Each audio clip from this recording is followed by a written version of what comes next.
우리는 이사야를 통하여 고난받는 종이신 예수 그리스도를 통해서 하나님의 백성들이 구원받고 회복되는 그런 모습을 살펴보고 있습니다.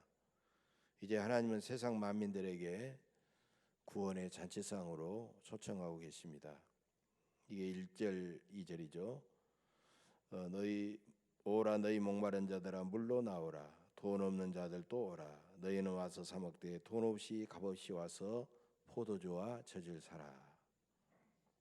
여러분, 하나님은 우리의 절대자이시고 우리의 슈퍼갑이신데 죄인된 탕자 같은 우리를 오라고 간절하게 부르고 계십니다. 바로 이것이 하나님의 은혜가 아니고 무엇이겠습니까? 여기서 물은 구원을 말하는 거고 포도주와 젖은 구원받은 이후에 누리는 신령한 은혜와 기쁨을 가리키고 있는 것이죠. 우리는 구원받고 곧바로 천국에 가지 않기 때문에 이 세상에 있으면서 날마다 신령한 은혜와 기쁨을 누리기를 원하고 누리고 싶고 또 하나님은 부어주시기를 원합니다. 그래서 하나님은 우리에게 돈 없이 값없이 와서 포도주와 젖을 사라 이렇게 말씀하고 있어요. 사라고 하셨지만 값없이, 돈 없이 값없이, 그렇기 때문에 이것은 거저 주시는 은혜, 거저 주시는 신령한 기쁨을 말하는 것입니다. 근데 사람들은 거저 주신다는 말을 믿지를 않습니다. 왜? 그냥 공짜로 하면 안 될 것 같으니까 그냥 믿지를 않아요. 거저 주신다. 우리에게는 거저 주시는 것이지만 하나님께는 너무나도 비싼 값을 치렀죠.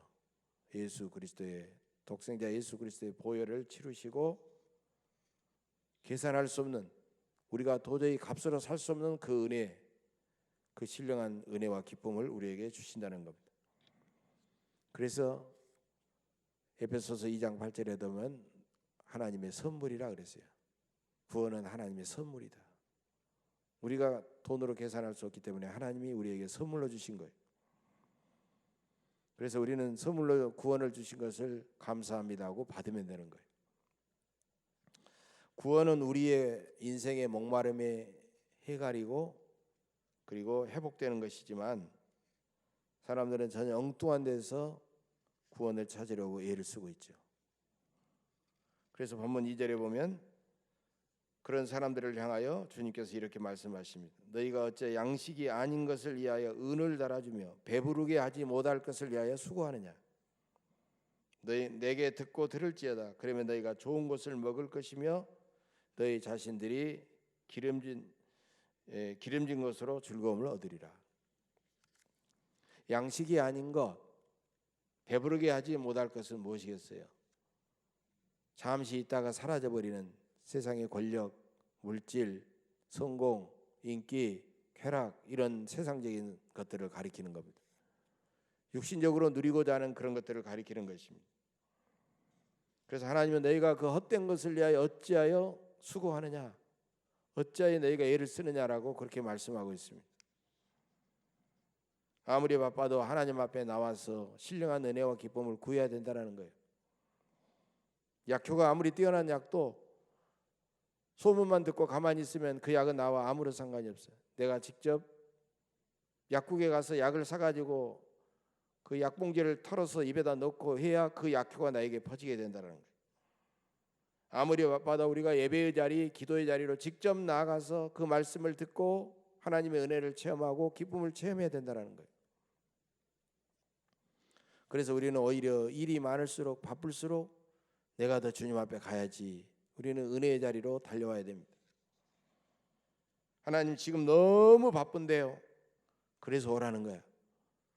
하나님 지금 너무 제가 몸이 아픈데요. 그래서 오라는 거야. 네가 그래서 하나님 앞에 기도하고 하나님의 은혜로 회복되라는 거야. 하나님 내가 해결해야 될 일이 너무너무 많은데요. 네가 해결하려고 뛰어다니지 말고 하나님 앞에 와서 은혜를 구하면 내가 해결해 줄 거야. 그래서 오라는 거야. 여러분, 어지간한 문제면 내가 뛰어다니면서 해결할 수 있지만 정말 어려운 문제는 하나님 앞에 우리는 맡겨야 될 줄로 믿습니다. 여러분, 이스라엘 백성들이 홍해바다 앞에서 어떻게 했어요? 너희는 가만히 있어서 하나님께서 행하신 일을 보아라 그랬어요. 홍해바다 앞에서 인간이 무엇을 하겠습니까? 그때 하나님께서 홍해를 갈라서 그들을 육지같이 건너게 하셨어요. 여러분, 우리가 하나님 앞에 힘들고 어렵고 바빠도 하나님 앞에 나와서 예배의 자리, 기도의 자리에서 은혜를 사모하면 하나님께서 반드시 개입하셔서 그 문제를 해결해 주실 줄로 믿습니다. 첫째로 하나님의 백성이 살 길은 하나님의 말씀에 있습니다. 이게 본문 2절입니다. 내게 듣고 들을지어다. 그러면 너희가 좋은 것을 먹을 것이며 너희 자신들이 기름진 것으로 즐거움을 얻으리라. 여러분, 자동차는요 오렌지 주스로 가는 것이 아니죠. 반드시 휘발유를 넣거나 경유를 넣거나 기름을 넣어야만이 가는 거예요. 여러분, 하나님의 사람들, 우리들도 하나님의 말씀을 먹어야만이 살아있고 움직일 수 있는 존재로 그렇게 창조되었다라는 거예요. 이거 3절에서 다시 한번 강조하고 있습니다. 너희는 귀를 기울이고 내게로 나와 들으라. 그러면 너희의 영혼이 살리라. 여러분, 마땅히 우리는 하나님의 말씀을 우리는 사모하고 귀를 기울이고 들어야 된다는 거예요. 그러면 우리의 영혼이 반드시 살아날 줄로 믿습니다. 그런데 사실 이 말씀은요 율법을 받았고 율법을 알고 있는 이스라엘 백성들에게 주신 말씀이에요. 그러나 그들은 율법을 받기만 했지 그 말씀과는 전혀 상관없이 살았던 겁니다. 우상을 숭배하고 세계적인 약자들을 괴롭히고 약탈하고 하나님의 말씀에 불순종해서 그들은 말씀과는 전혀 상관없이 살다가 무서운 징계를 받았던 것입니다. 요즘으로 말하면 우리 할아버지가 장로님이고 우리 증조 할머니가 권사님이고 몇 대째 신앙인이지만 몇 대째 모태 신앙인이지만 세상에서 살아가는 모습을 보면 전혀 세상 사람들과 똑같이 하나님을 믿는 사람답게 살지 못하는 그런 사람들과 똑같다는 것입니다.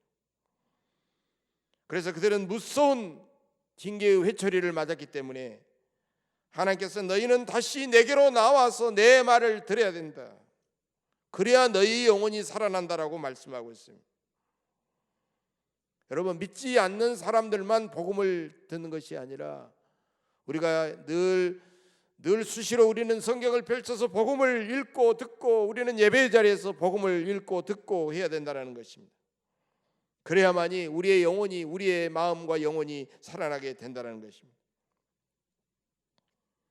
믿은 지 수십 년 오래 믿었어도 첫사람의 간격을 잃어버린 그런 성도들, 신앙의 습관과 타성에 빠져버린 그런 성도들이 다시 말씀을 들어야만이 그 영혼이 살아날 수 있다는 것입니다.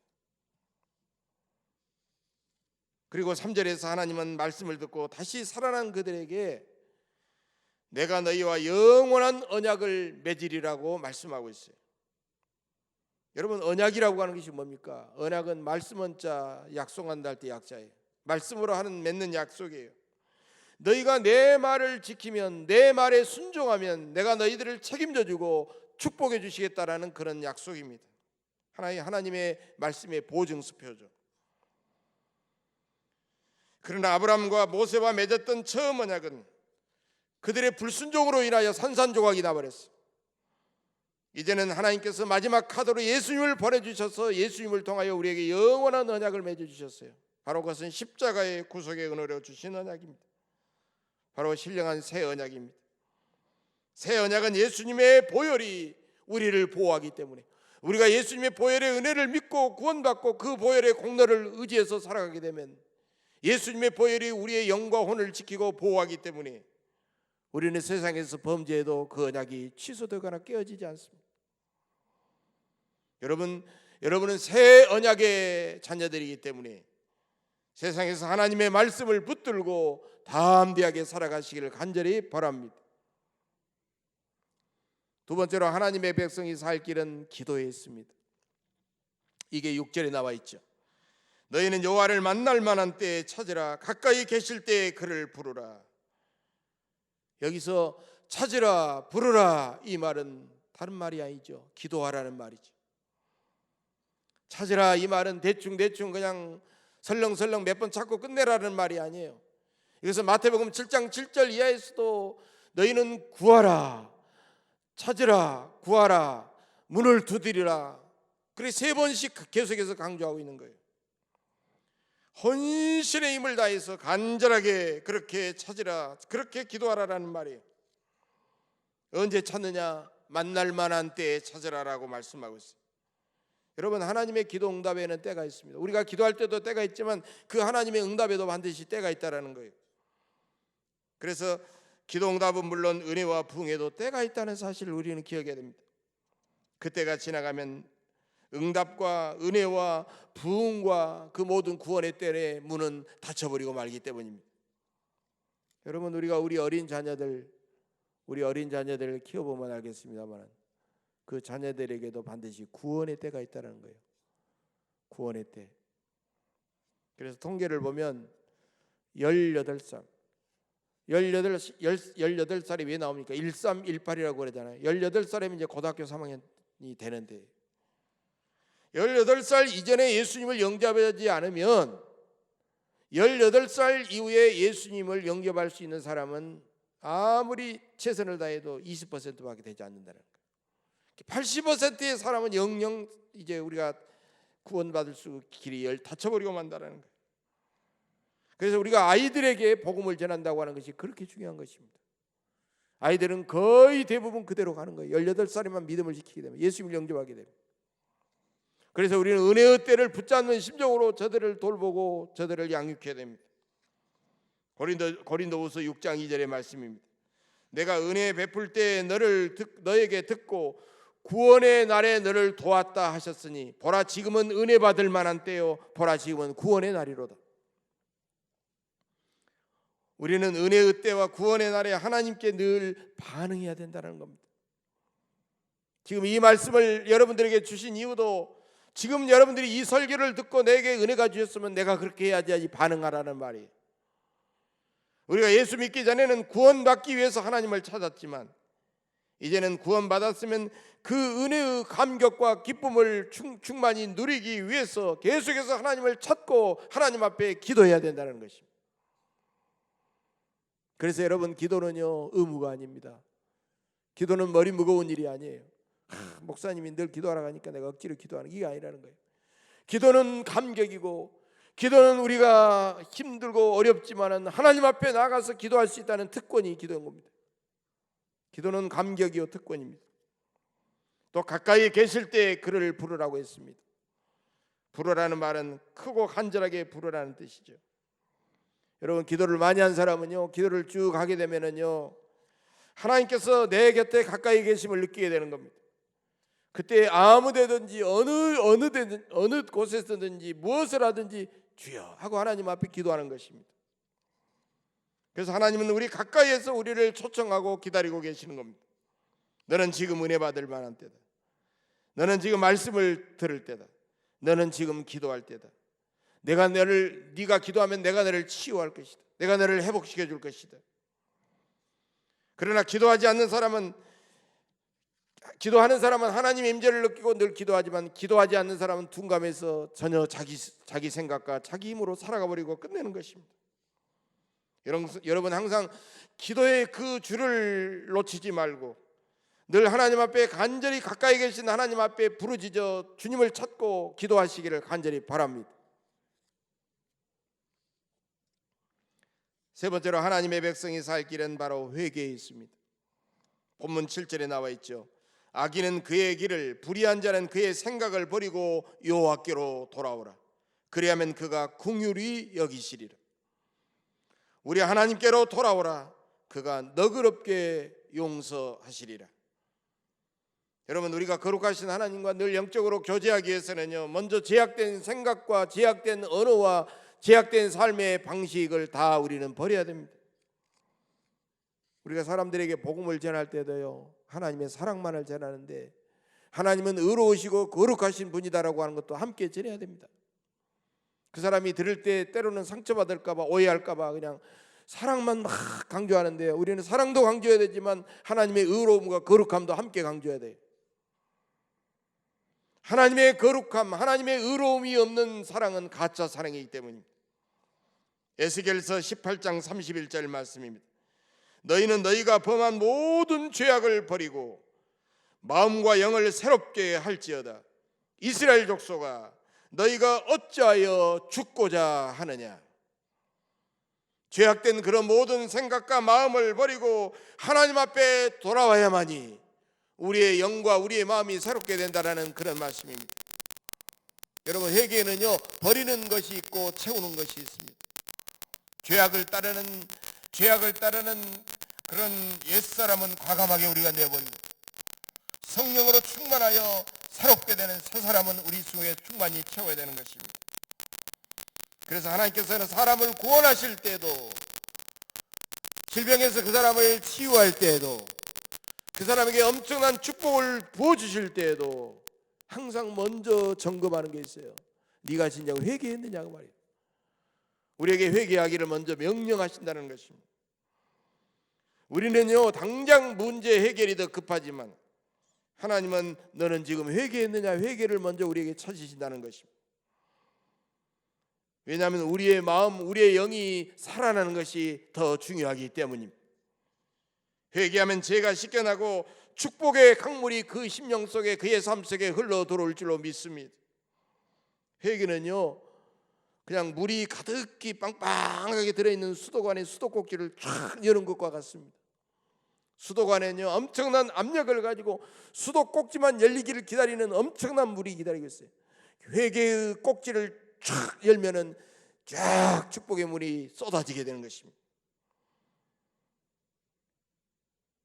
회개하지 않는 강팍한 마음, 그런 마음은 하나님의 축복을 여전히 막고 있는 그런 마음입니다.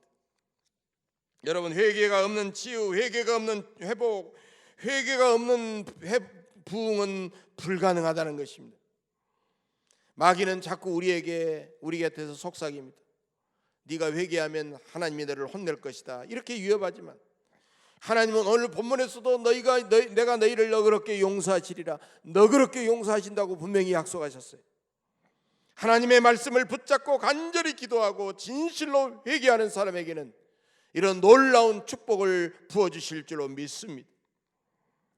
바로 이것이 8절 9절로 이어지고 있습니다. 이는 내 생각이 너희의 생각과 다르며 내 길은 너희의 길과 다름이니라. 여호와의 말씀이니라. 이는 하늘이 땅보다 높음 같이 내 길은 너희의 길보다 높으며 내 생각은 너희의 생각보다 높음이니라. 여러분, 우리가 우리의 생각으로 하나님의 마음과 생각을 재단하거나 판단해서는 절대로 안 된다라는 말이에요. 이스라엘 백성들은요, 하나님의 이런 말씀을 듣고도 두 가지를 계속 의심했습니다. 첫 번째로 하나님의 신실한 사랑을 의심했고, 두 번째로 하나님의 전능하신 능력을 그들은 계속해서 의심했습니다. 자기들 같이 흉악한 이런 죄인들을 어떻게 하나님이 용서하실까? 자기들 입장에서만 그들은 하나님의 사랑을 의심했어요. 또 저 강력한 바벨론을 70년 동안이나 우리가 계속 종살이 하고 있는데 어떻게 무너뜨리고 우리를 구원해낼 수 있을까? 하나님의 전능하신 능력을 계속해서 그들은 의심했던 것입니다. 해방되기 전에 70년 동안이나 종살이 했는데 어찌 우리를 저 고국으로 돌려보낼 수 있단 말이냐. 그래서 하나님은 너희가 나의 신실한 사랑과 나의 전능하신 능력을 너희들이 의심하느냐. 내 생각은 너희의 생각과 다르고 내 길은 너희의 길보다 다르다라고 계속해서 말씀하고 있어요. 여러분, 우리의 인간적인 수준에서는요, 그것이요 도저히 사랑받을 수가 없고 도저히 이룰 수 없는 불가능한 일이지만 전능하신 사랑에 신실하신 하나님께서는 얼마든지 가능한 일이라는 것입니다. 우리에게도 때로는 이해할 수 없는 인생의 폭풍이 몰려옵니다. 사랑하는 사람이 갑자기 떠나버립니다. 열정을 쏟고 애를 태웠던 공든탑이 하루아침에 무너져 버립니다. 건강할 때 뭔가를 해보려고 했는데 질병에 딱 걸려버립니다. 지금 그것을 우리는 이해하지 못해도 하나님의 길이 틀렸다라고, 하나님의 길이 잘못되었다라고 우리가 우리 생각으로 판단하지 마십시다. 하나님은 절대로 실수하지 않으십니다. 믿음의 사람은 힘들어도 만사를 다 하나님께 내어 맡기면 하나님께서 우리에게 평안을 주시고 점점 하나님께서 우리의 문제를 해결하시고 우리를 축복해 주시는 것을 경험하게 될 것입니다. 사랑하는 여러분, 수능 시험이 이제 곧 3일 남았는데 우리가 자녀를 위해서 기도할 때만 우리는 자기 욕심껏 기도하게 됩니다. 하나님, 우리 자녀가 의대를 가서 의사가 되게 해주십시오. 하나님, 우리 자녀가 법대를 가서 법관 판사가 되고 변호사가 되게 해주십시오. 하나님이 우리 자녀가 고급 공무원이 되게 해주십시오. 우리가 만약에 이렇게 기도한다면 주님은 이렇게 응답하실 것입니다. 하늘이 땅보다 높음같이 내 길은 너희의 길보다 다르니라. 내 생각은 너의 생각보다 다르니라. 내 생각은 너희의 기도보다 다르니라. 너희 자녀가 어느 대학, 어느 직장 가게 해달라고 기도하지 말아라. 너의 그 편협한 욕심으로 너의 자녀의 앞길을 가로막지 말아라. 너의 자녀이기 전에 곧 나의 자녀이다. 나는 너의 자녀를 네가 마음껏 축복하고 기도할 때 나는 너희 자녀를 다니엘처럼 사용할 것이다. 민족을 구한 에스더처럼 사용할 것이다. 그리고 수많은 사람들에게 사랑받고 존경받는 위대한 인물로 내가 너를 쓸 것이다. 그래서 우리는요, 우리의 기도의 폭을 넓히고 우리 자녀를 향한 기도의 폭을 넓히고 이 나라와 민족을 위한 기도의 폭을 넓히고 우리 교회를 향한 기도의 폭을 넓혀야 될 줄로 믿습니다. 하나님은 구원받고 회복된 백성들에게 4가지 특권을 주십니다. 첫째로 하나님께서는 그 인생을 책임져 주십니다. 4절 말씀입니다. 보라, 내가 그를 만민에게 증인으로 세웠고 만민의 인도자와 명령자를 삼았나니.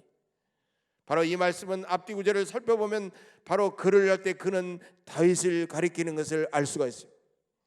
하나님께서는 다윗, 하나님의 말씀을 순종하고 하나님께 죽도록 충성했던 다윗을 만민의 인도자와 명령자를 삼았듯이 여러분의 인생도 끝까지 책임져 주시겠다는 그런 놀라운 약속의 말씀입니다. 이제 우리는 하나님께서 나의 인생을 책임져 주시니까 두렵지 않고 담대하게 살아갈 수가 있습니다.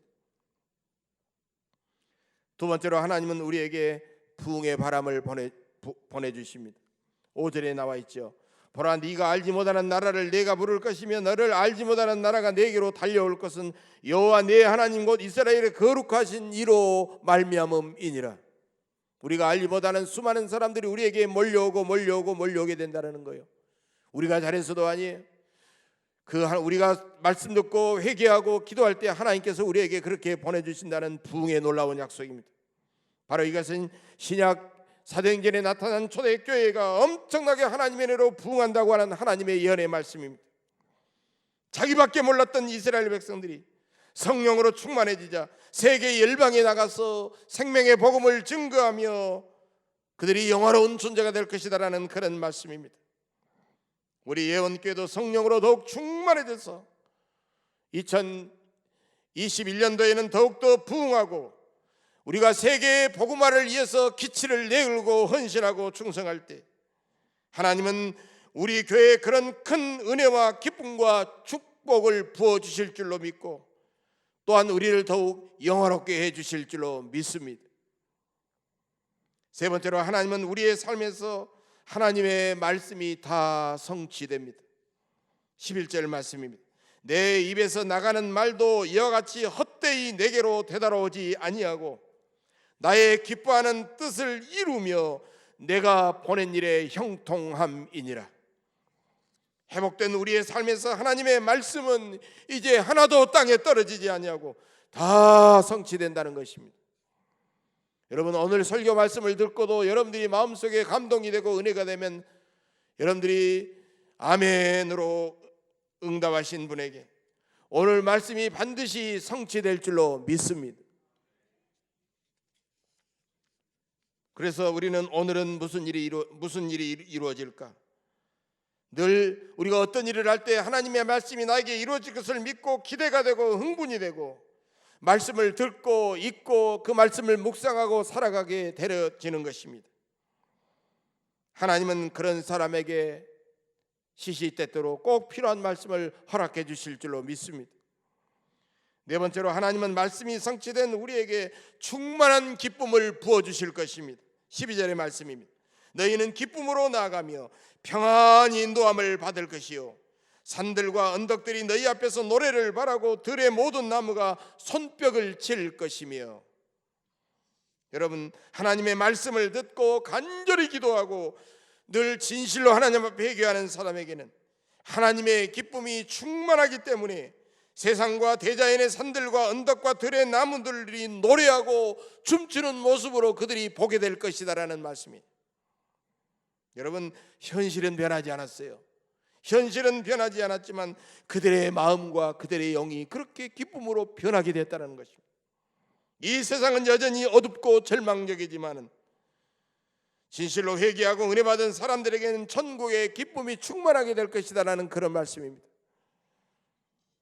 마지막 13절에서는 이것을 이렇게 말합니다. 이것이 여호와의 기념이 되고 영영한 표징이 되어 끊어지지 아니하리라.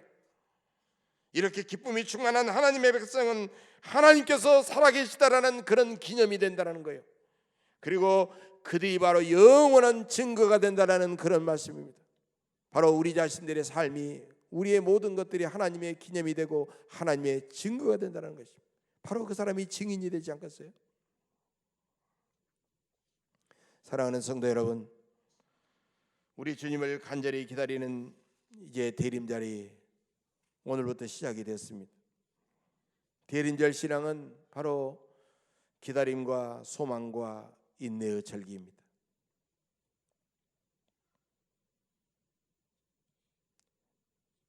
이곳 출신 황지우 시인이 있는데요, 황지우 시인의 너를 기다리는 동안이라는 시의 일부분입니다. 네가 오기로 한 그 자리에 내가 미리 가 너를 기다리는 동안 다가오는 모든 발자국은 내 가슴에 쿵쿵거린다. 바스락거리는 나뭇잎 하나도 다 내게로 온다. 기다려본 적이 있는 사람은 안다. 세상에서 기다리는 일처럼 가슴 애리는 일이 있을까? 네가 오기로 한 그 자리, 내가 미리 와 있는 이곳에서 문을 열고 들어오는 모든 사람이 너였을 것이었다가 너일 것이었다가 다시 문이 닫힌다. 사랑하는 이여, 오지 않는 너를 기다리며 마침내 나는 너에게 간다. 연애할 때 사랑하는 애인을 애타게 기다리는 그 마음이 절절하게 느껴지는 시입니다. 금년에는 코로나19로 10달 이상을 너무 힘겹게 살아왔기 때문에 전능하신 사랑의 주님께서 이 땅에 오셔서 우리의 모든 코로나라든가 모든 문제를 해결해 주시기를 그 바라는 우리의 마음이 더 애절하기만 합니다. 더 간절하기만 합니다. 그러나 우리가 주님을 뜨겁고 간절히 기다리는 그런 마음보다도 주님께서 우리를 초청하고 기다리는 그 마음을 우리는 더 뜨겁고 간절하게 느끼면서 이번 대림절 4주간 동안 더 깊은 말씀 묵상에 들어가시고 더 하나님 앞에 부르짖어 간절하게 기도하시고 나 자신의 지금까지 살아온 모습을 되돌아보면서 진실한 회개를 함으로써 우리가 더욱더 기쁨이 충만하고 의미 있는 대림절 기간을 보내시기를 바랍니다. 그래서 대림절을 이렇게 감격적으로 보내고 더 행복한 성탄절을 맞이하시는 우리 예원의 모든 믿음의 권속들이 되시기를 주님의 이름으로 간절히 축복합니다. 기도하겠습니다. 진리와 은혜의 하나님 아버지, 오늘 주신 말씀에서 우리 주님의 그 마음과 뜻을 더 많이 깨닫고 느끼게 하시니 감사합니다. 주님의 말씀을 더 많이 묵상하고 더 간절히 기도하고 진실한 회개의 삶을 통해 주님의 구원과 회복을 충만히 누리게 하옵소서. 주님, 대림절이 시작이 되었습니다. 주님을 향한 소망과 기다림과 인내로서 주님께 큰 기쁨과 영광을 돌리게 하옵소서. 우리 주 예수 그리스도의 이름으로 간절히 기도하옵나이다. 아멘.